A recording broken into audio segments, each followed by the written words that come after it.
Everybody, Merry Christmas, and today we're going to be reviewing this beautiful set right here, the 2013 ATT. It's a very nice build, put together very well, so let's get into the review. But first, we're going to look at the minifigures. So, to start off with, we'll look at this clone trooper with yellow markings. I can't remember exactly what rank this clone trooper is, but we're just going to look at this as an actual figure. So the detail in the printing is really nice, besides from maybe it missing leg printing, which is always nice for a trooper. Some nice back detail, and the yellow markings look really good on clone troopers, I think. But I like the little yellow dots that obviously signifies what rank it is. So yeah, let's move on to the next figure. And here we have the focus. Here we go. We have a droid commander. You can tell by the small yellow dots on the chest piece and the head. This is obviously a Geonosis version because this is depicting episode 2. And oh my god. If you look at this figure, it's just a standard battle droid but recolored. However, I do like the Geonosis colours a lot more than regular battle droid colours. It's got the standard articulation that the droids have had for years. And here's the other droid in the set for a comparison. As you can see, not too different. But overall, still just a nice inclusion to have and gives you something to fight against the ATT. And next we move on to Mace Windu in his episode 2 robes. As you can see here, the face looks a lot like Samuel L. Jackson, who obviously played Mace Windu. Has that angry face that he always has on the films. And of course, his purple lightsaber, which is a really nice inclusion. No back printing, no leg print, which looks a bit weird from the side, but overall is fine. Not much else I can say about this figure. Very nice. And now we have the man himself, Coleman Trevor, who I wish could focus on the camera. There we go. Now, this is a very nice figure. I like the head mold especially, and it's always nice to get some more Jedi robe prints. He's got a nice green lightsaber. I like that colour. It's better than the old green they used to use. His head is actually not plastic mold. It's a hard rubber. I don't know if you can see that too well. But yeah, I can squish it in and it just bounces back, which is alright. I would prefer for it to be a plastic mold, but it's what they could do, to be honest, and I'm not complaining because overall this is a very nice figure. And now, which is probably the thing you clicked on to see this video, or pressed on depending if you're on phone, the actual set itself. Now, this is a very big set. Like, here's a standard minifigure next to it for comparison. This is very big.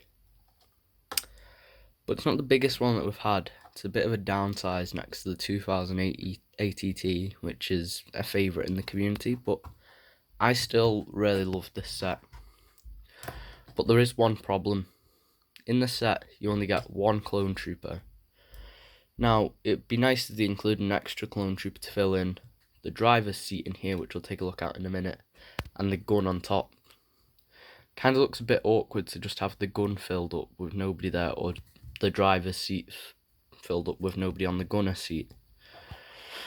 So I wish that they would have at least got rid of the standard battle droid seen here.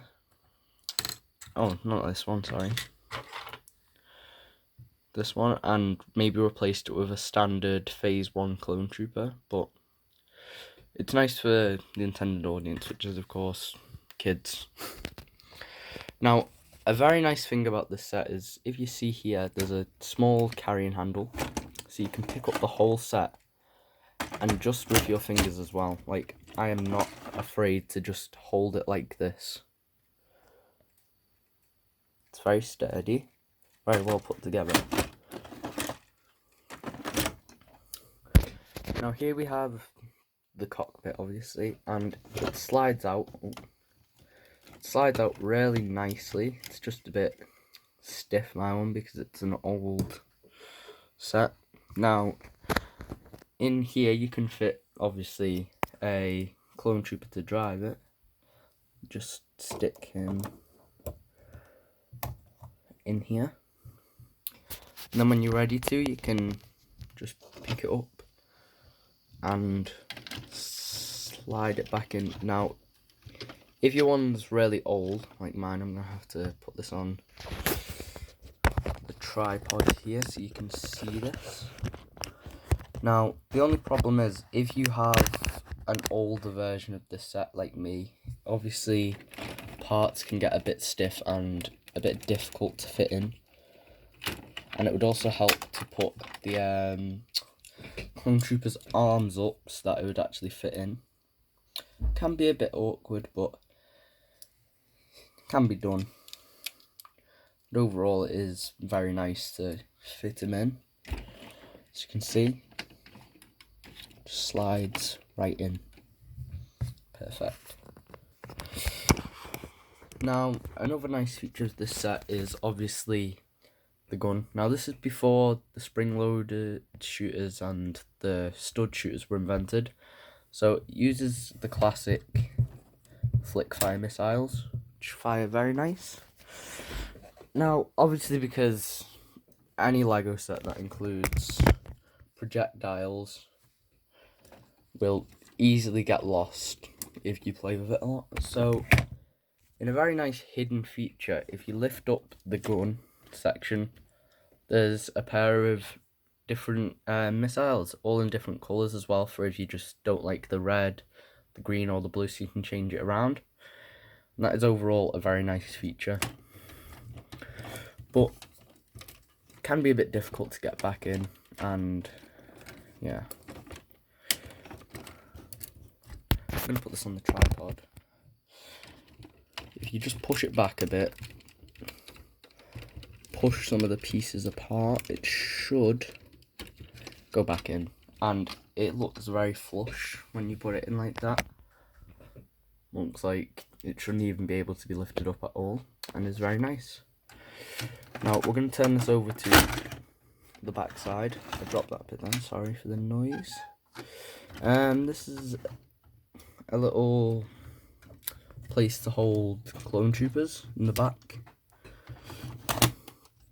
Now, whilst I appreciate this area, again, another problem is, why have a space to fill more clone troopers when there are no clone troopers in the set itself? Has a little rack there for the driver in the back, which is very nice, and has these really nice, this set has a lot of these ball swivel guns, which I really like. And unlike the 8080s and ATM6 in the past, these do not use the snap joints for the legs. These actually are just Technic pins put together, and there is no weight at all on these middle legs. So you can mess with these as much as you want and make it look a bit crippled, to be fair. So if you wanted to maybe do a battle damaged scene, you could take that off quite easily and then fit it back in really easily as well, like that. And yeah, overall, this is a very, very nice set. Very clean, very very nice detail as well, like the little Republic symbols there. Now, I bought this off eBay and it can be a bit expensive, but if you look hard enough and just devote some time over a couple of days to look for one, you can get one for a relatively cheap price like me, for only 100 British pounds, which I don't know how much that will translate to American dollars, euros, any other currency, but overall, it's very nice, and I would honestly recommend this set, especially seeing as how the Clone Wars is coming back soon. Hopefully, we get a new one of these in the future. This has been Lloyding, and I will see you another day. Merry Christmas or Happy Holidays.